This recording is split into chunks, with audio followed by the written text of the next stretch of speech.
Thanks for joining us to Find Your Outdoors. This week's episode is about deer hunting, a special type of deer hunting. It's fathers hunting with their kids. Recently, John Husbands and his family invited us out to hunt on his Sand Hill Ranch near Waco, Texas. Since my son Chris took his first buck out there at the age of 15, we were pretty familiar with just how good the hunting is there. We jumped at the chance.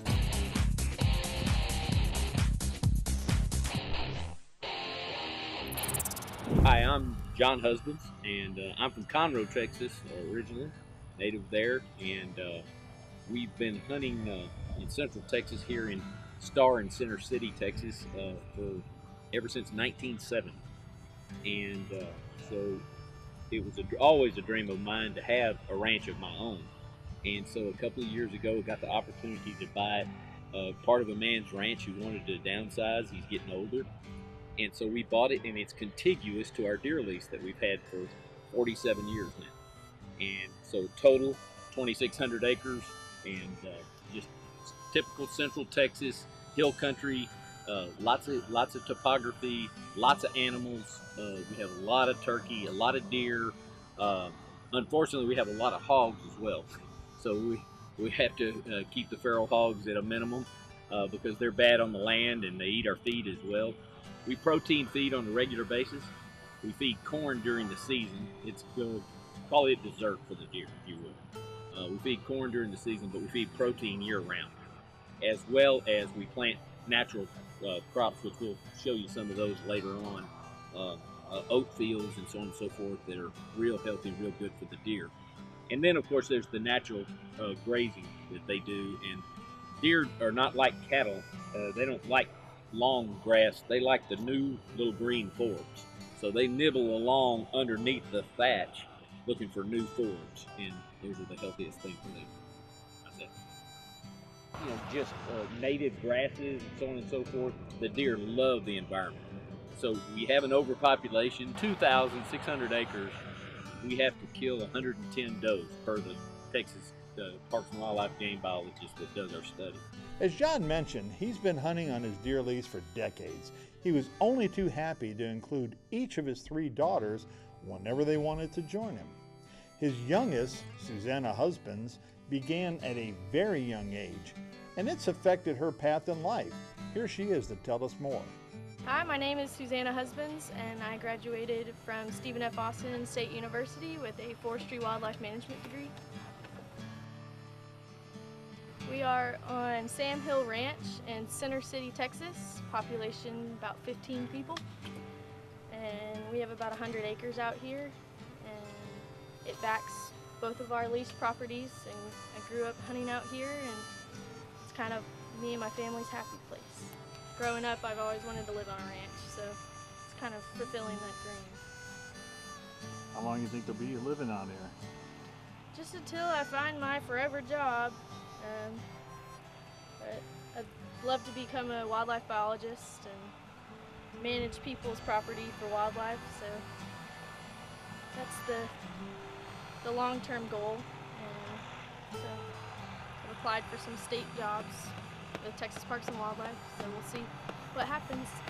Each of my girls has a love for the outdoors, and 2 of the 3 love to hunt. But there's love, and there's obsession. Susanna is obsessed and has gone on to get her degree in wildlife biology at Stephen F. Austin University in Nacogdoches, Texas. We've been on many hunts. There's so many memories and stories, I can't always remember them. I can't believe it's been 19 years of hunting together. And she was just like I was with my father. If I'm going hunting, she's going hunting. In her early years, Brittany focused more on saltwater fishing, and she broke 3 IGFA world records. In recent years, however, she's morphed into an avid hunter as well. But the transition from water to woods, well, let's just say it wasn't quite as easy as she thought. And when we come back, I'll show you just what I mean. Stay tuned.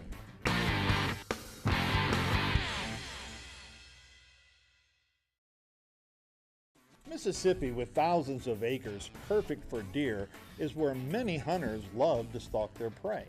My good friend Clay Blaylock is a partner in a large tract of leased land in North Mississippi, where he also owns his own place. It was on Clay's land that my daughter Brittany bagged her first doe, and her first buck, well, sorta. Though she dropped it with one shot, the celebration ended quickly when the deer did a Lazarus, got up, and slipped back into the woods.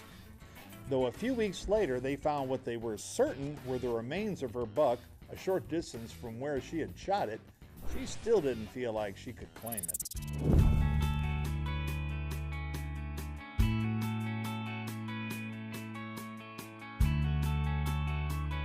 I was plenty nervous once we reached the shooting house for my first deer hunt of the year. I was eager to have my chance to take a shot, but was not so certain I could steady my shaking hands.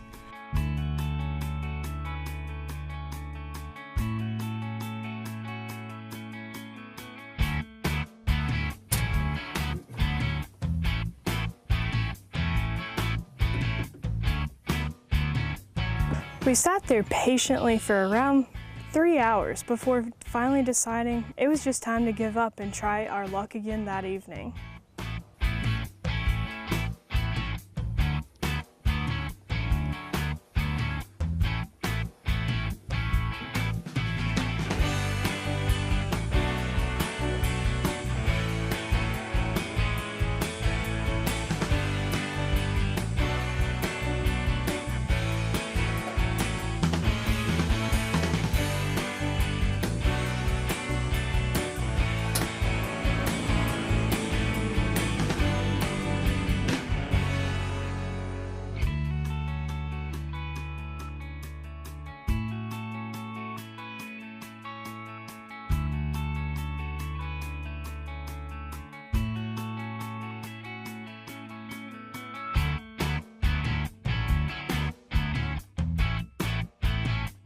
John made the call to try another area where one of the deer we were hunting had been spotted. I was hoping my luck might be about to take a turn for the better.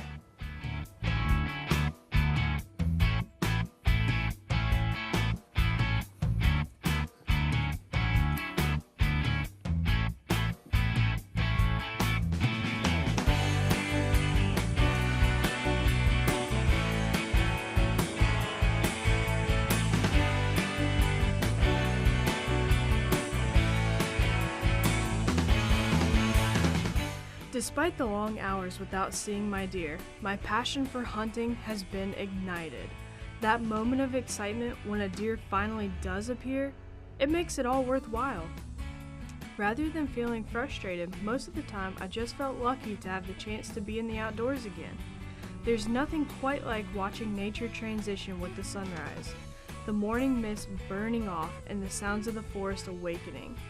I was filled with gratitude while gazing out at God's wonders, and for good friends like Mr. Clay for sharing his bounty.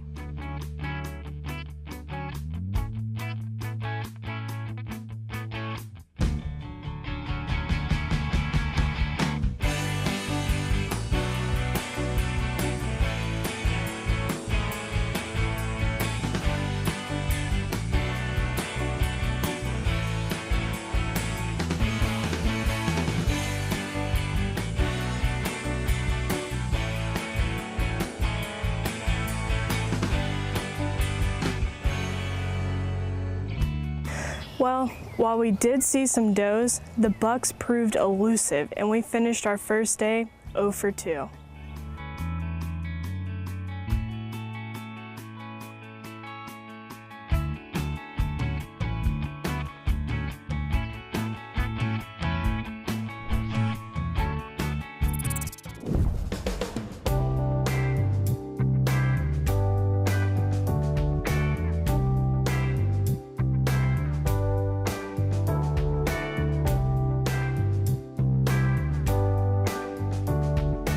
I guess the warmer weather, combined with an ample supply of acorns in the woods from the crop he planted this year, kept the deer away, from us at least.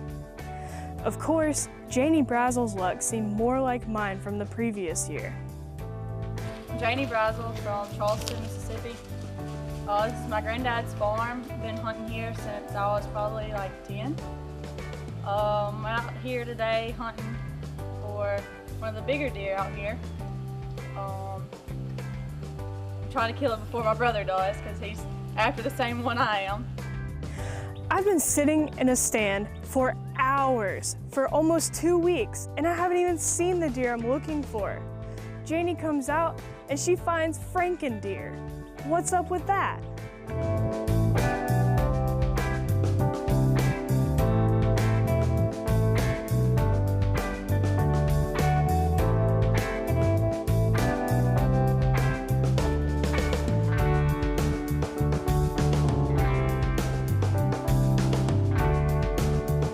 All right, well, we've been sitting out there all day, and we got out there this morning about, what do you say, 6?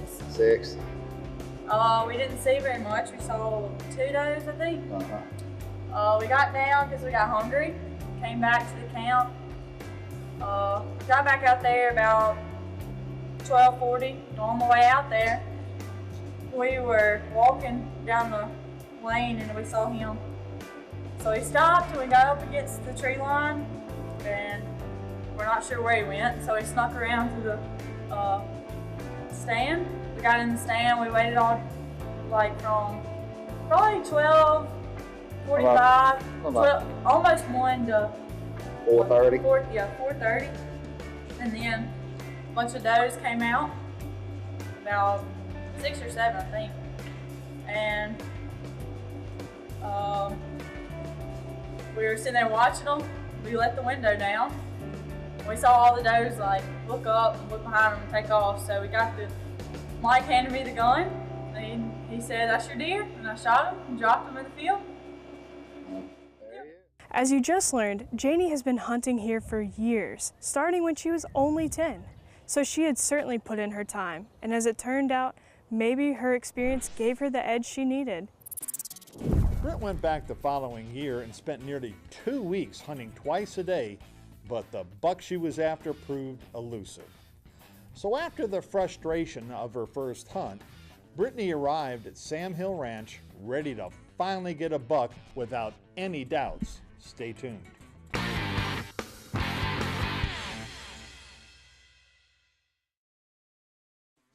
Opening day found us hunkered down in a deer stand as dawn broke.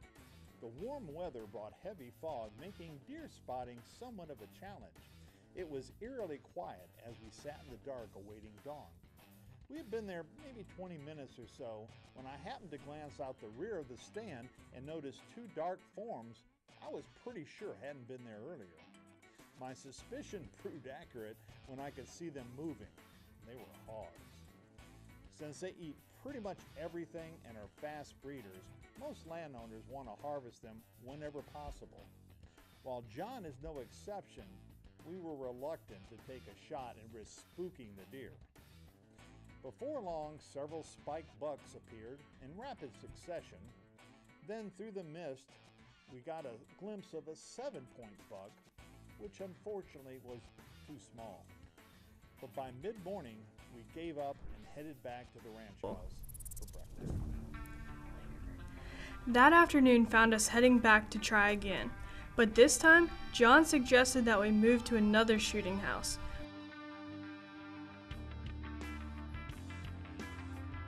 Before long, the deer began appearing and it was clear that his instincts were spot on.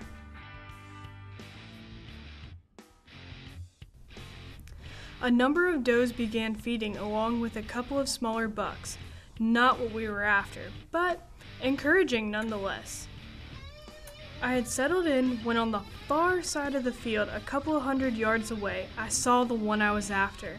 I held my breath, aimed, and pulled the trigger. I guess the 3 hours we spent in the shooting house that morning had me feeling a little more comfortable.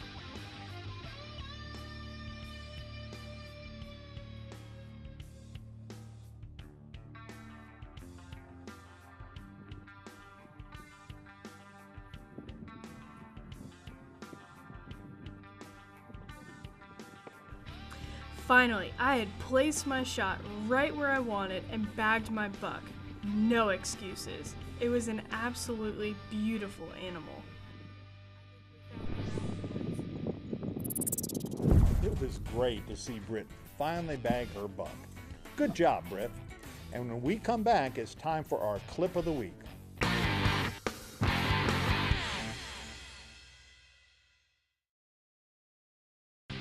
This is the Road to the Conference USA Championship, presented by Overtime Sports.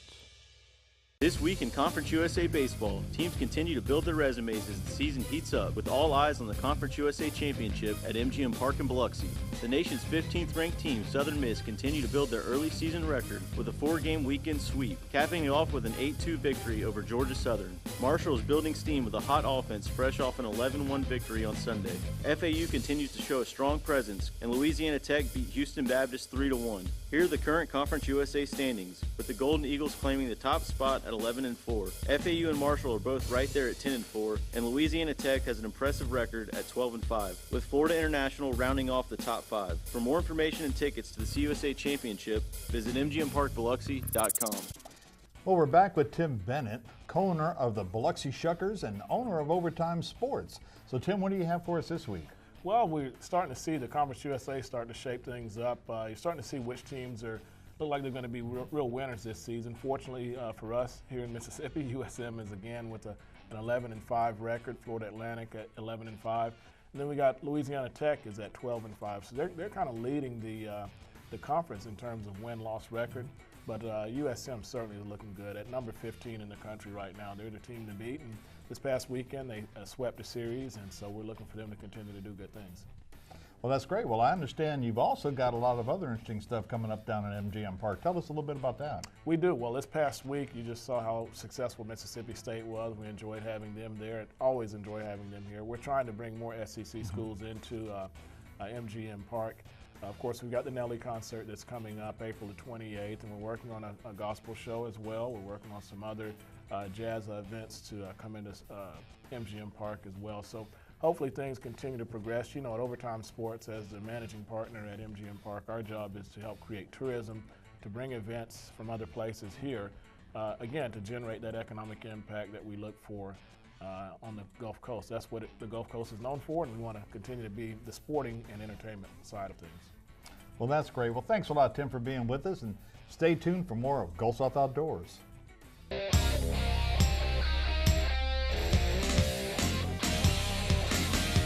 When Amber Upton heard horns knocking and rustling in the leaves, she figured it was likely to be a couple of bucks fighting. And she was right. 2 fallow bucks had locked horns and were fighting to the extreme. She could hardly believe her eyes. After 15 minutes, the white fallow appeared to be tiring, and she became worried that one would get killed. A few days later, she spotted circling vultures and found the carcass of the spotted white fallow deer.